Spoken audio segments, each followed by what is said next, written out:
Mike, as you think back on this series, maybe what's one or two things that you wish this team could have done a little differently to get over the hump and get past these guys? I think in those first few games, just being able to close out quarters better, especially the fourth. We really had a great opportunity in front of us.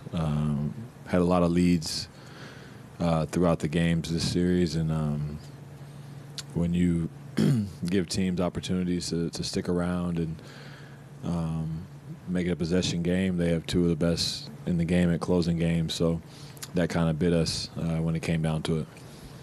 When you think about kind of this offense and some of the struggles you guys had in this series, what do you think needs to happen to improve that end of the floor, and what can you do better, to maybe contend with a team like this?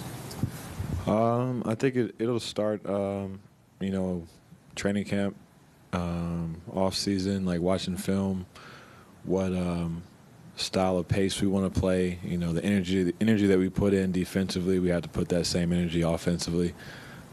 Passing, cutting, making extra plays, just being on time with stuff, and it has to become habits for us. Those small things on offense can be a big thing when it comes down to execution in big moments. So I think that'll be something we'll continue to work at and look at going through off season.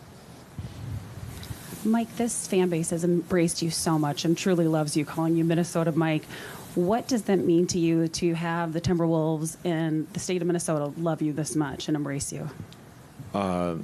Truthfully, since I've been here, day one of last year from the trade deadline, everybody here has been so gracious and accepting my family and I, and it means the world to me. I could be in a lot of different places and a lot of different circumstances and situations, and they've made this feel like a second home, which makes my job easy going into work every day, trying to be the best me I can be for our team and our situation. So truthfully grateful for them and, all the support they've given me throughout this whole, ordeal. Mike, there's a saying that experience is life's greatest teacher, and obviously this group, some of your teammates are really young in this game. Did you see them pick up the magnitude of the moment as the playoff run went on, and was there anything that about that kind of experience that you saw them go through encourages you about what this group can do in its future? Yeah, I think in each series we had moments where we had individual guys, a group of guys who had to either make sacrifices or, change the way they played just for the sake of our team. You look at Ant, his playmaking ability throughout the playoffs just kept improving. Cat, his ability to not be one-dimensional for us. He's spacing. He's inside out. He's sacrificed himself on defense in certain series. He's guarding Jokic, and next series he's guarding KD, and he's just having to be versatile in that aspect. Rudy, things he does for us on both ends that people don't look at, his magnitude that he, the gravity that he brings every night. Jaden, he's a guy that doesn't get any credit, for actually what he does and brings to our team on a nightly basis, and see him just continually grow as an offensive player. Everybody, you can go down a list of guys that have really shown up and allowed us to even have this opportunity in the first place. So we can take something from that, and I think those guys will be, itching to get back to this position again. Mike, both Nikhil and Rudy were searching for things, areas of growth. Both mentioned mental toughness. How do you develop mental toughness? Sometimes, like you said, experience is our best teacher. You have to go through it. You have to learn from your mistakes. You have to feel what we feel right now. It's something that these guys will never forget, and, hopefully push and motivate them to work on themselves, work on themselves in every moment that we get, opportunity to be where we're at right now. And, I think the guys just, we all want to be better, and mental toughness is something that It's not easy to just attain and get overnight, but like I said, those lessons will help you. Mike, is it harder to be this close and not quite get there, or is it tougher like last year when you're out early, and how do you handle it? No, this is way tougher, because I feel like we were right there. I felt like early in the series that we had a couple games that we let slip that could have really turned this series, and we could be looking at things a lot different right now. So it's really frustrating, but these things don't happen by chance. It's part of the journey for a lot of us, and we're meant to be here, and we have to learn from it. You said before the season or before the playoffs started about not taking for granted that progress will just come linearly. What do you think? What is the most important thing that this team has to happen this offseason to make sure that you can build on this and that this wasn't the end of the road that way?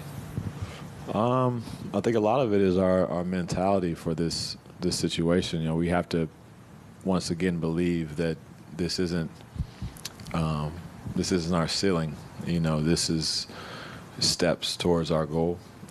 Ultimate goal is to be a championship team, and we made strides. We did. We really did. We had opportunities, and the West isn't going to get easier.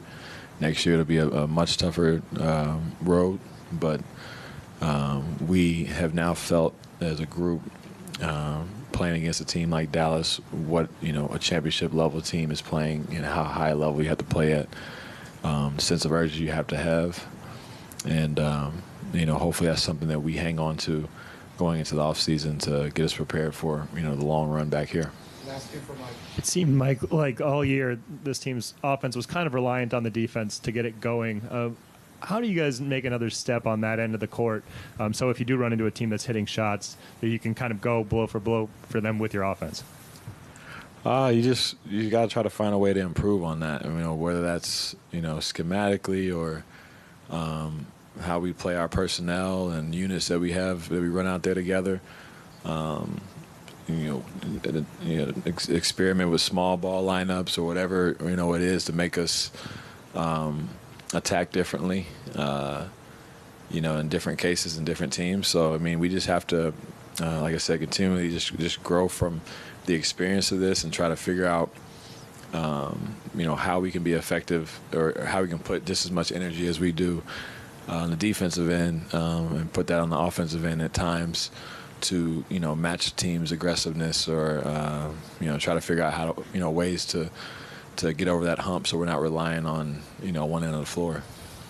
Mike, kind of along those lines offensively, I think when we zoom out and look at this season or look back at the regular season and the offense was below average, does it feel that way, or how many things need to happen to get to that level where you are a top 10, top 5 offensive team?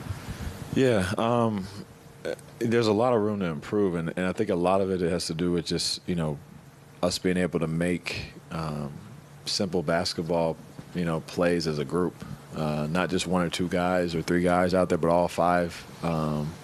Being able to be have multiple, facets to their game as far as driving, kicking, pushing the ball, making good decisions when you have the ball. I think that turnovers have been a real problem for us in the past, and tonight I don't think we did much better, but we've had a lot of games where our offense would be really good if we just got a shot up.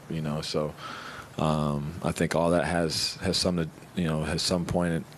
part to play in it, and something that we can all get better at.